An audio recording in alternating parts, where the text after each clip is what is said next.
안녕하세요. 보상가배상TV 교통사고 보험 전문 변호사 전경근입니다. 자, 오늘은 자주 질문받는 내용인데요. 바로 이 12대 중과실 교통사고 발생했을 때 형사처벌 절차와 이 형사합의는 어떻게 되는지입니다. 이 단계별로 나눠서 운전자 보험의 적용과 함께 단계별로 말씀드리겠습니다. 먼저 이 교통사고 처리 특례법을 간단히 설명해 드리면요. 이 종합보험에 가입되어 있으면 일반적인 사고는 아예 형사처벌의 대상이 아닙니다. 자, 하지만 사망사고, 뺑소니 사고, 중상해 사고, 그리고 이 12대 중과실 사고는 종합보험에 가입되어 있어도 이 형사처벌을 받게 됩니다. 자, 여기서 이 12대 중과실 사고는 보통 이 중앙선 침범, 또 신호위반, 횡단보도 사고, 음주운전, 무면허 사고 이런 것들이죠. 자, 먼저 교통사고가 나면 경찰에서 조사를 받습니다. 자, 여기서 중요한 게 운전자 보험입니다. 운전자 보험에 가입되어 있으면 피해자와 형사합의할 때 이 형사합의금이 나오지만 변호사 선임 비용도 나오기 때문에 사고 초반에 경찰 조사 단계에서부터 변호사와 함께 사건을 상의하면서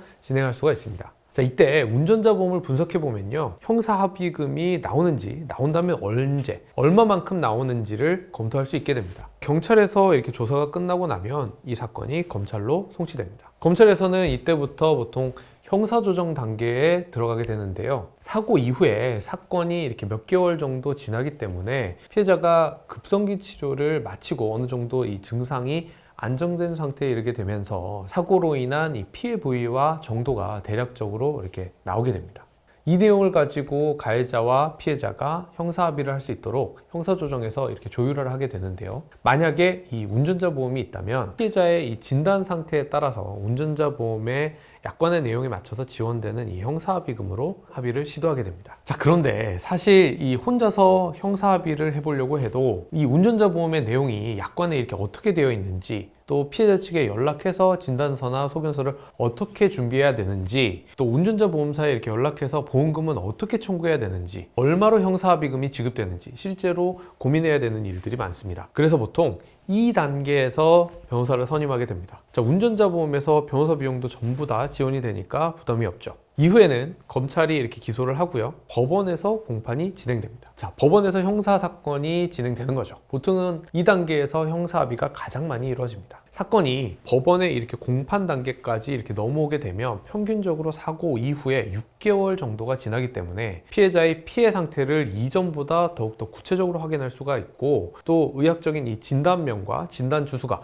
명확하게 확정되는 시기이기 때문에 운전자 보험에서 지급될 수 있는 이 형사합의금의 규모가 거의 확정이 됩니다. 그렇다면 변호사는 이 내용을 기초로 해서 피해자 측과 연락을 하면서 운전자 보험에서 최대한의 합의금이 지급될 수 있도록 하고, 대신 피해자로부터는 가해자의 처벌 최소화를 위한 처벌 불원서를 받는 겁니다. 보통 재판은 한 2번 정도 하고 판결 선고가 되는데요. 재판부에서는 교통사고 사건의 경우에 피해자와 합의를 할 수 있도록 시간을 넉넉하게 부여하는 편입니다.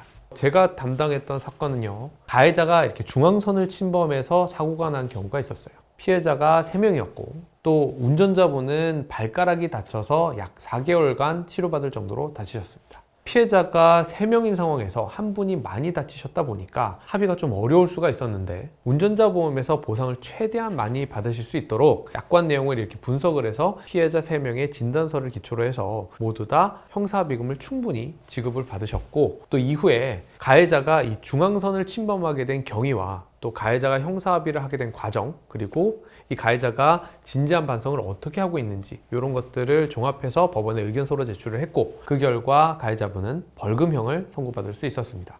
결국 12대 중과실 사고에서 가장 중요한 건 바로 운전자 보험 가입 여부입니다. 자, 운전자 보험이 있으면 경찰, 검찰, 법원 이렇게 각 단계에서 합의할 수 있는 여건이 훨씬 더 좋아지기 때문에 혹시 주위에 운전하시는 분들 중에 운전자 보험을 가입하지 않으신 분이 있다면 꼭 가입하라고 말씀해 주시는 것이 좋습니다. 자, 오늘은 교통사고 12대 중과실 사고 시에 형사처벌과 형사합의를 이 운전자 보험의 적용과 함께 단계별로 알아봤습니다. 혹시 의도치 않게 사고를 내시고 절망감에 빠져 계시다면 부담 없이 저희 보상가배상으로 연락 주시면 체계적인 상담 도와드리겠습니다. 감사합니다.